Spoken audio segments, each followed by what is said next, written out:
Let me ask you something simple. What really gets you out of bed in the morning? And no, my alarm clock is not an acceptable answer. We've all hit snooze like it was an act of personal rebellion.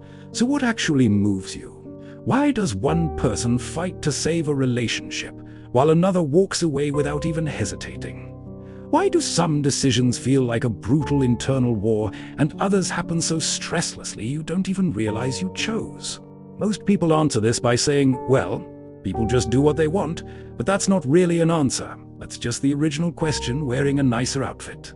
Because the deeper question is this: why do we want what we want?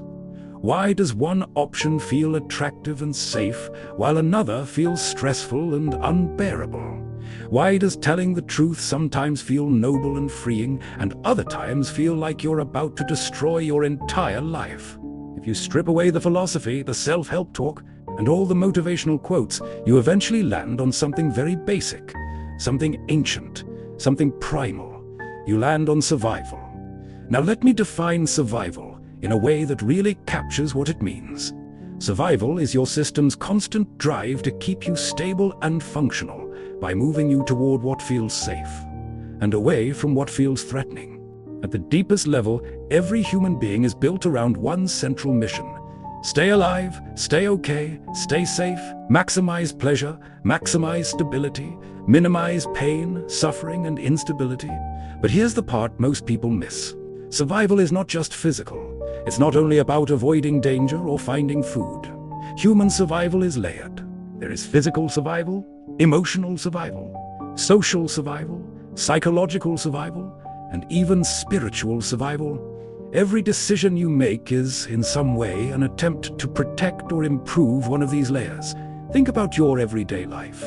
You don't just avoid pain, you avoid embarrassment. You don't just seek food, you seek approval. You don't only run from threats, you run from rejection. Your brain treats humiliation almost like physical injury. And that's not just a figure of speech, that's biology. When someone criticizes you in public, what happens? Your heart speeds up, your stomach tightens, your thoughts start racing. Your body reacts as if something dangerous just occurred. Because thousands of years ago, social rejection didn't just hurt your feelings. It could get you kicked out of the tribe. And being kicked out of the tribe could mean death. So even today, your system still reacts the same way. Fight, flight, freeze. This is why we avoid hard conversations, why we chase validation, why we panic over small mistakes, why we struggle to say no, why we sometimes lie just to protect our image. Not because we're weak, but because we are wired to survive. Most of us like to think we are rational creatures, that we carefully think things through, that we weigh pros and cons like calm, logical adults. But the reality is a little less flattering. Most of the time we are not choosing what is smartest, we are choosing what feels safest. Safest emotionally, socially, internally, and spiritually. That craving for comfort, survival. That fear of judgment, survival. That urge to fit in, survival. That instinct to avoid conflict even when you're right, survival. That longing to make heaven and fear of going to hell, all survival. You didn't choose this system. It came pre-installed. So survival isn't just don't die. It's also don't feel ashamed, don't feel rejected, don't feel powerless, don't feel exposed, don't feel out of control. Your brain is always asking one silent question: which option protects me the most right now? Not which option is most logical, or most noble, or most mature. Just which option feels least dangerous. This explains something so many of us struggle with. Have you ever wondered why you keep doing things that sabotage your own goals? Why you avoid what you know would actually help you? Why you choose comfort today, even when you know it hurts your future? Now you have your answer. Because your system is not designed primarily for greatness.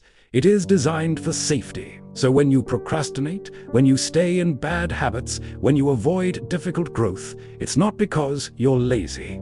It's because, at a deep emotional level, your brain believes the safer move is to stay exactly where you are. And here's where it gets really interesting. Survival doesn't just influence your choices, it quietly controls your reasoning. We like to imagine our minds as calm courtrooms where logic weighs evidence fairly. But in reality, survival has already bribed the jury before the trial even starts. By the time you begin thinking it through, your emotions have already tilted the scales.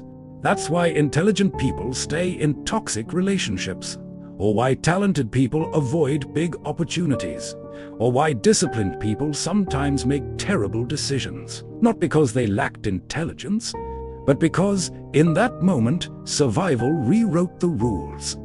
If keeping someone's approval feels safer than telling the truth, your mind will generate brilliant reasons to stay silent. If avoiding embarrassment feels safer than trying something new, your logic will suddenly find 20 reasons not to take the risk. If pleasure feels safer or more relieving than the discomfort that discipline brings, your brain will create arguments to justify bad habits in those moments. And after all of that, you'll say, "I thought it through." But very often, survival thought it through for you. This is the great irony of human life. We walk around believing we are chasing happiness, purpose, success, or fulfillment, but most of the time, we are simply trying to avoid emotional danger, trying not to feel small, trying not to feel rejected, trying not to feel insecure, trying not to feel out of control. Survival isn't just behind your actions. It's behind your personality, your habits, your fears, your comfort zones, and even many of your beliefs. It shapes how you see the world and how you respond to it. Now hear me clearly. None of this means you are weak. None of this means you're broken. None of this means something is wrong with you. It simply means you're human, a complex system trying to stay balanced in a complicated world. But understanding this changes everything. Because once you realize how powerful survival is, you stop judging yourself so harshly, and you start understanding yourself more honestly. You begin to see that we don't just act, we act motivated. And those motivations are not random. They are shaped by what the brain perceives as the safest, most stabilizing move at any given moment. That craving for comfort, that urgency to impress, that guilt after lying.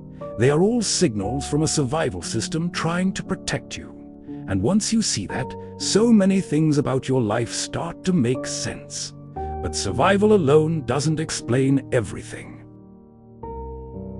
There's another layer beneath it, a hidden mechanism that decides which survival need wins in each moment. I call that mechanism waiting. And in the next video, we're going to explore how that internal waiting system quietly directs almost every decision you make. If this helped you understand yourself a little better, like the video, drop a comment, share it with someone, and subscribe. I'll see you in the next one.